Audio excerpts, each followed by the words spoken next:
Welcome to MSI astrology. ఇప్పుడు ప్రపంచం ఉన్న పరిస్థితి చాలా కాంప్లికేట్గా ఉందని చెప్పచ్చు. ఎందుకంటే మనకి ఎప్పుడు కూడాను ఈ శని కుజులుకి సంబంధించిన కాంబినేషన్స్, నక్షత్రాలు లేదా ఎక్కువ ప్లానెట్స్ ఎప్పుడైనా సరే మకర కుంభాలలో ట్రాన్సిట్ అవుతున్నప్పుడు ప్రపంచంలో కొంత అనిశ్చితి వాతావరణము అనేది ఏర్పడుతుంది. ఎందుకంటే కర్మకారకుడు కదా, ఎక్కువ గ్రహాలు ఆయన నుంచి ట్రాన్సిట్ అవుతున్నప్పుడు అన్ని రకాల కర్మలు అనుభవించమని చూపిస్తూ ఉంటాడు. ఓకే, అయితే ఈ వీడియో దేని గురించి అని అంటే, ప్రస్తుతం ఉన్న వార్ కండిషన్స్ అనేవి ఈ 2026 ఇయర్ని రెసిషన్లోకి తీసుకెళ్తాయా, ఆర్థిక మాంద్యం రాబోతోందా అనేది. సో ఇప్పుడున్న కండిషన్స్ ఏంటి అండ్ ఎంతవరకు పాసిబిలిటీ ఉంది, ఇంతకు ముందు రెసిషన్ వచ్చినప్పుడు ఉన్న కండిషన్స్ ఏంటి, అసలు రెసిషన్ రావడానికి ఏ ప్లానెట్ స్ట్రాంగ్గా కారకత్వం ఉంటుంది అనేది. మీరు పాస్ట్ ఇయర్స్లో చూసినట్టయితే మనకి కోవిడ్ టైము 2020లో మనకి, అంటే పేరు 2019 కోవిడే కానీ ప్రపంచం అంతా సఫర్ అయింది 2020 అండ్ 2021. అప్పుడు ఉన్న పరిస్థితుల్లో మనకి సాటర్న్ అండ్ కుజుడు mostly they are transiting from మకరములో నడుస్తున్నారు. మీరు కావాలంటే నేను పాత కోవిడ్ వీడియోలో కూడా చెప్పినప్పుడు ఈ కండిషన్స్ కొంతవరకు కాంప్లికేటెడ్గా ఉంటాయి, మనకి కాస్త కుజుడు మారితే బాగుంటుంది అని. సో ఇప్పుడు కూడాను సేమ్ కైండ్ ఆఫ్ కాంబినేషన్స్, అంటే సాటర్న్ మనకి మీనంలో ట్రాన్సిట్ అవుతున్నాడు. సో మీనంలో దగ్గర ఉత్తరాభాద్ర నక్షత్రం మీద ట్రాన్సిట్ అవుతున్నాడు ఆయన. కుజుడు వచ్చేసి మా కుంభంలో ట్రాన్సిట్ అవుతున్నాడు విత్ రాహు అండ్ వక్రబుధ. సో స్పెషల్ ఏంటంటే వక్రబుధుడు. సో సాటర్న్ తోటి కూడా ఉచ్చపట్టిన శుక్రుడు, ఇవి కలిసి ఉన్నప్పటికీ మనకి ఇంపార్టెంట్ కాంబినేషన్స్.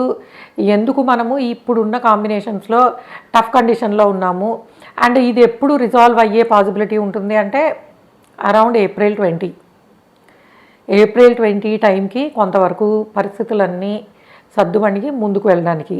అయితే ఇప్పుడు జరిగిన డ్యామేజ్, ఎందుకంటే మనకి ప్రపంచం నడిచేదే ఫ్యూయల్ మీద. సో మనకు కావాల్సింది పెట్రోలియం, గ్యాసు, ఇవన్నీను. అయితే ఇప్పుడు జరిగిన ఈ వార్ కండిషన్స్లో జరిగిన అంటే ఇప్పటివరకు ఈరోజు లైక్ మనకి మార్చ్ 21 ఇప్పుడు ఇది ఇప్పటివరకు జరిగినది. ఎందుకంటే మనకి కరెక్ట్గా మార్చ్ 1 నుంచి స్టార్ట్ అయింది, ఇంకా చెప్పాలంటే ఫిబ్రవరి 28 ఎండింగ్ డే లాస్ట్లో మొదలైంది. సో ఇప్పటివరకు జరిగింది. కానీ నా ఎక్స్పెక్టేషన్ ప్రకారము ఏప్రిల్ 20 వరకు ఈ కైండ్ ఆఫ్ కండిషన్స్ టఫ్గా నడవబోతున్నాయి అని చెప్పుకోవచ్చు. సో ఇదంతా కూడాను is it going to lead the recession వైపు వెళ్తుందా? రెసిషన్ వచ్చినది మనకి అంటే స్ట్రాంగ్గా ప్రపంచం అంతా సఫర్ అయిపోయినది సంవత్సరము 2008 ఎండింగ్ నుంచి 2009 ఎండింగ్ వరకు ఉన్న టైం పీరియడ్. ప్రపంచము తీవ్ర ఆర్థిక మాంద్యంలోకి వెళ్ళిపోయింది. సో మనకి బ్యాంకింగ్ సిస్టమ్ కొలాప్స్ అవ్వడము, సో ఫినాన్షియల్గా మనీ అవైలబిలిటీ తగ్గిపోవడము, సో సాఫ్ట్వేర్ రంగం పూర్తిగా సఫర్ అయింది. సో 2008 మధ్యలో నుంచి చివరి నుంచి చూసినట్టయితే ఇవి అప్పుడు ఉన్న గ్రహ పరిస్థితిలో ముఖ్యంగా మనం నోటీస్ చేయాల్సింది గురువు నీచపడము. సో గురువు నీచపడి ఉన్నాడు అప్పుడు రాహుతో కలిసి.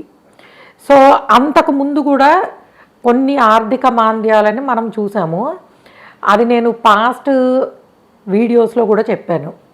అప్పుడు కూడాను గురువు నీచపడ్డప్పుడే, అంటే వరల్డ్లో మీకు ఫినాన్షియల్ క్రైసిస్ అనేది ఎప్పుడూ కూడాను గురువు బలహీనపడి నీచపడ్డప్పుడు ఉంటుంది. మళ్ళీ గురువు ఓన్ హౌస్లోకి, అంటే ఎప్పుడు కూడా జూపిటర్ ఎప్పుడు కూడా మనకి నీచపడేది ఎక్కడ, మకరములో. ఈయన మకరంలో నీచపడ్డప్పుడు వస్తూ ఉంటాయి ప్రాబ్లమ్స్. అంటే సివియారిటీ ఎప్పుడు వస్తుందంటే depending on different conditions. Like 2008లో వచ్చింది, అప్పుడు రాహు కూడా కలిసి ఉండడు. సో అసలే నీచపడ్డ గురువుకి బలం తక్కువ ఉండి పక్కన రాహు వచ్చి ఆయన ఇరిటేట్ చేస్తూ ఉండడం, ఈ కైండ్ ఆఫ్ కాంబినేషన్స్ మనము అప్పుడు సూపర్ రెసిషన్ అనేది టాప్ లెవెల్లో చూసాం. ప్రపంచం అంతా ఫస్ట్ టైము, అంటే అంతకుముందు వినొచ్చు, మా జనరేషన్ ఎస్పెషల్లీ ఆ వర్డ్ విన్నదే అప్పుడు రెసిషన్ అనే వర్డ్ విన్నదే అప్పుడు.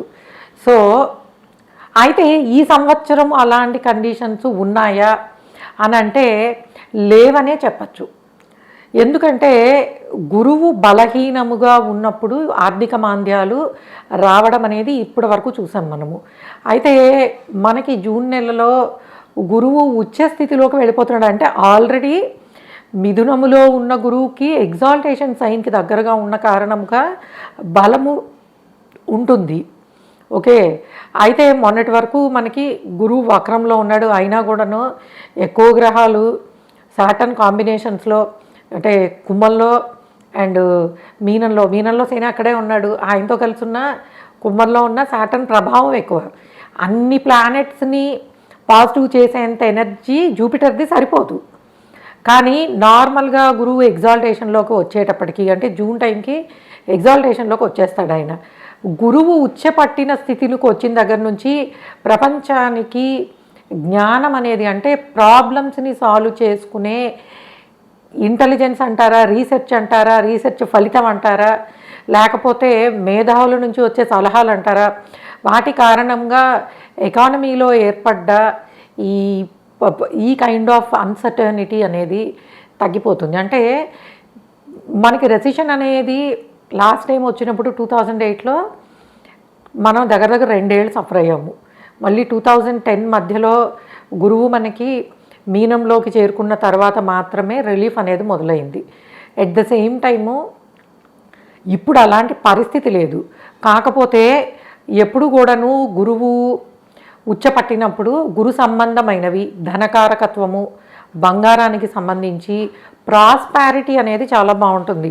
అంటే ఎకానమీస్, అన్ని ఎకానమీస్లో నార్మల్గా మనీ ఫ్లో కానీ వరల్డ్ పరంగా కూడాను బాగానే ఉంటుంది. కాకపోతే ఇప్పుడు జరిగిన డ్యామేజ్, గురువు ఉచ్చపట్టడాన్ని రెండింటినీ కలిపి చూసినట్టయితే ధరల పెరుగుదల ప్రతి విషయంలోనూ ఫినాన్షియల్లీ మనకి రేట్లు పెరగడం అనేది ఉంటుంది. అయితే రేట్లు పెరిగినంతగా శని మనకి కాలపురుష చక్రంలో that original 10th and 11th lord placed in 12th house ఇప్పుడే బలాన్ని ఏం తెచ్చుకోవట్లేదు. కాబట్టి రేట్లు పెరిగినంతగా ఆపర్చునిటీస్ ఉన్నంతగా శాలరీస్ పెరగవు. ఈ కారణంగా ఇన్ఫ్లేషన్ కైండ్ ఆఫ్ ఇష్యూస్తో సఫర్ అయ్యే పాసిబిలిటీ ఉంటుంది. కానీ 2008లో చూసినట్టు ఆర్థిక మాంద్యాన్ని, అంటే రెసిషన్ని ఫేస్ చేసే పాసిబిలిటీస్ కొంత తక్కువ. కాకపోతే ఇన్ఫ్లేషన్ అనేది, సో అంటే నిత్యావసరాలు వాటికి సంబంధించినవి ప్రైజెస్ పెరగడము.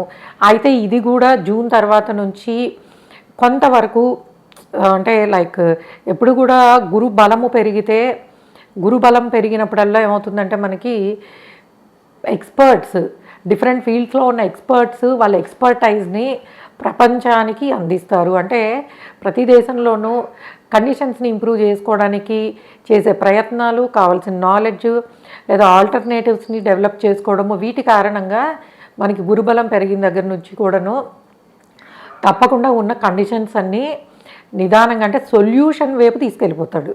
అంటే గ్రేట్ రెసిషన్ 2008-9లో మనం ఫేస్ చేసినటువంటి పరిస్థితులు ఉండవు. కానీ వార్ రెప్లికేషన్స్ ఏవైతే ఉన్నాయో వాటికి సంబంధించి మనం జూన్ నెల వరకు కూడాను కొంత సఫర్ అయ్యేది ఉంటుంది. ఆ తర్వాత నుంచి కూడాను ప్రతిదీ సొల్యూషన్ వైపు. బట్ వార్ కండిషన్స్ అనేవి ఏప్రిల్ 20 వరకు కొంత స్ట్రాంగ్గా ప్రపంచాన్ని ఇబ్బంది పెట్టే అవకాశం ఉంటుంది. ఆ తర్వాత నుంచి కూడాను కొంతవరకు అన్ని వైపుల నుంచి, ఎందుకంటే మనకి చాలా మటుకు పైకి కనిపించే ఉంటాయి యుద్ధములో. ఇప్పుడు ద న్యూ వార్ఫేర్ అంటున్నారు. సో ఈ న్యూ వార్ఫేర్లో ఏంటంటే ఇంటర్నల్గా జరిగేవి మనకి చాలా మటుకు, అంటే సీక్రెటివ్గా ఉండే పాసిబిలిటీస్ కూడా ఎక్కువ ఉంటాయి. బట్ ఏదైనా కూడాను ఈ వార్ కైండ్ ఆఫ్ కండిషన్స్ అనేవి ఏప్రిల్ 20 వరకు అందరినీ ఇబ్బంది పెట్టే పాసిబిలిటీ ఉంది. ఆఫ్టర్ దట్ చాలా మటుకు స్టేబుల్ అయ్యే ఛాన్సెస్ ఎక్కువ ఉన్నాయి. అండ్ అలానే రెసిషన్ అనేది వచ్చే అవకాశం తక్కువ.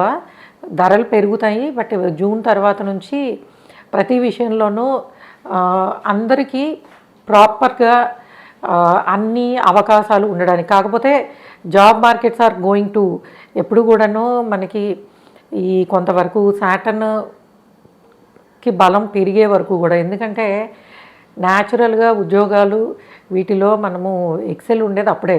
మీరు చూడండి, మనకి కోవిడ్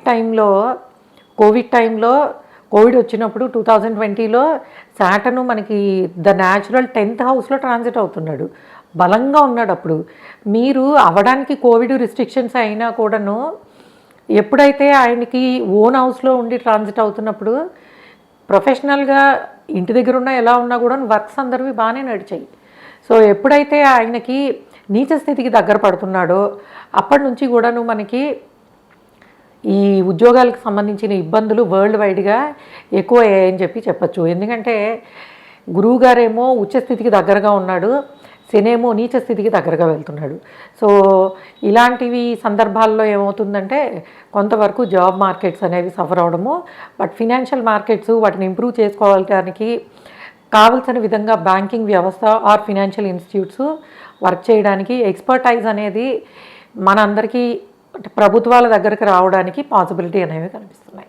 ఓకే గైస్, ఇది గ్రేట్ రెసిషన్ రాబోతోందా అని అంటే పరిస్థితులు అంతగా అటువైపుగా ఉన్నట్టు అనిపించట్లేదు, అండ్ పాస్ట్ ఎక్స్పీరియన్సెస్ని రిఫరెన్స్గా తీసుకున్నప్పుడు. Okay guys, thanks for listening and please subscribe our channel MS Astrology. Bye.